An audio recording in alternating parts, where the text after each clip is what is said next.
In this video, we're going to be going over the program snapshot. So it's going to be right over here in the Education tab, and it's going to fall under our popular education reports. So we're going to go ahead and select it. And what we do here is we can select a program by its zip code, CIP code, in the region that we're wanting to look at. So we're going to go ahead and look at the economics program in Idaho. So you can see over here you have some filters. You can change this filter to look at distance offered programs or non-distance offered. You can look at specific education levels. So maybe we only want to look at bachelor's degree for economics. You can look at the student charges. So you can see we have tuition fees, undergraduate, in-state is what we're currently looking at. What completion year you want to look at, and the jobs time frame and the job postings time frame. So we're going to adjust this a little bit, and we're going to look a little farther back. We'll look at the last year as of April. All right, so when we come up here, we can see the total program overview. So how many of these programs were distance offered and how many of them are non-distance offered. You can see that the total is 53 programs, and it looks like most of these programs are non-distance offered programs.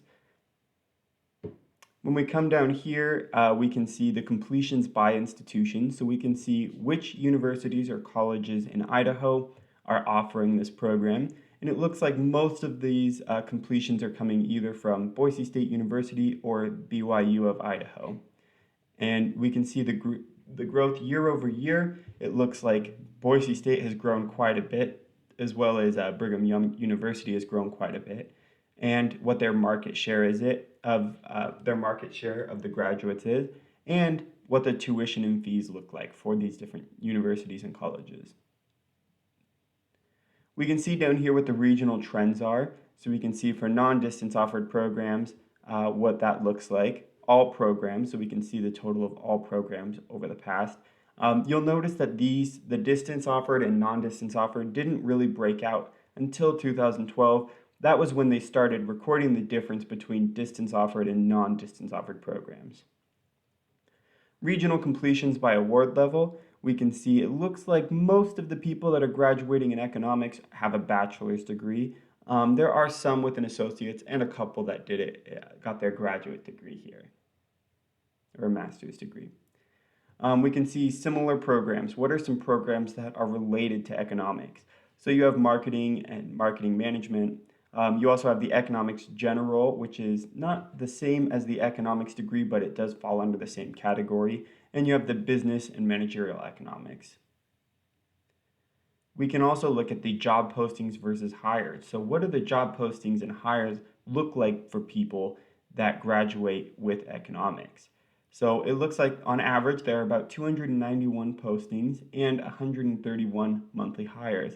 So that's kind of showing us that it looks like there might be some room in this market for more people, because there are a lot more job postings than there are hires. And it looks like the job postings have been increasing quite a bit over the last couple of years.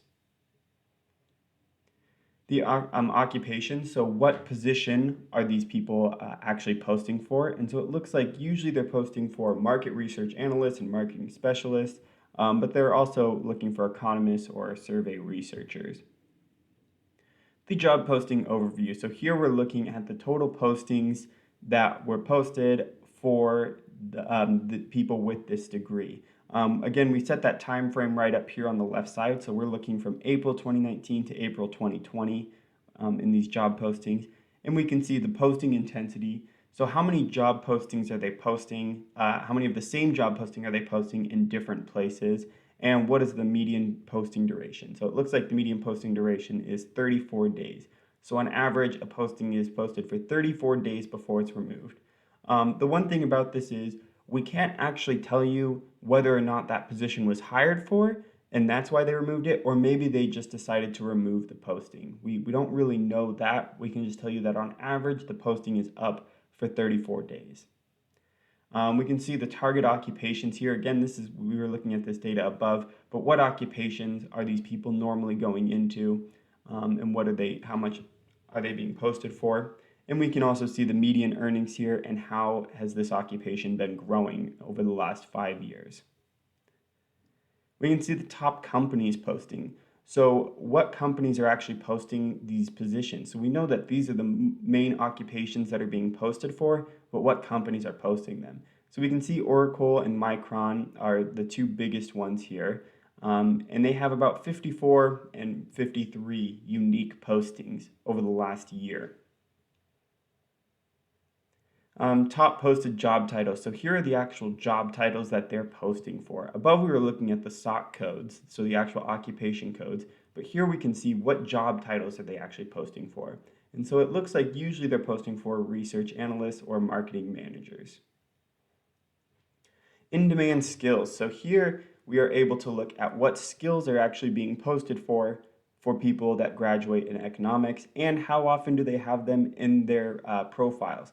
So over here on the left side, we can see the frequency and job postings.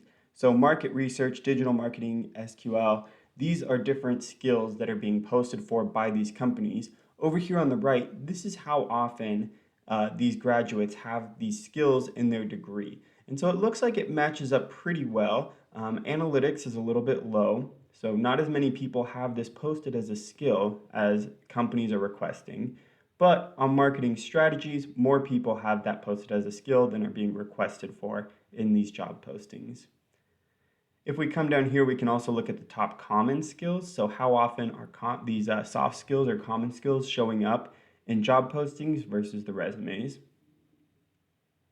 And the last thing we have here is the top qualifications. So what qualifications are actually being requested in these job postings? So it looks like Master of Business Administrations or an MBA is the top posted for qualification. You also have a CPC, a Certified Professional Coder, and a Chartered Financial Analyst.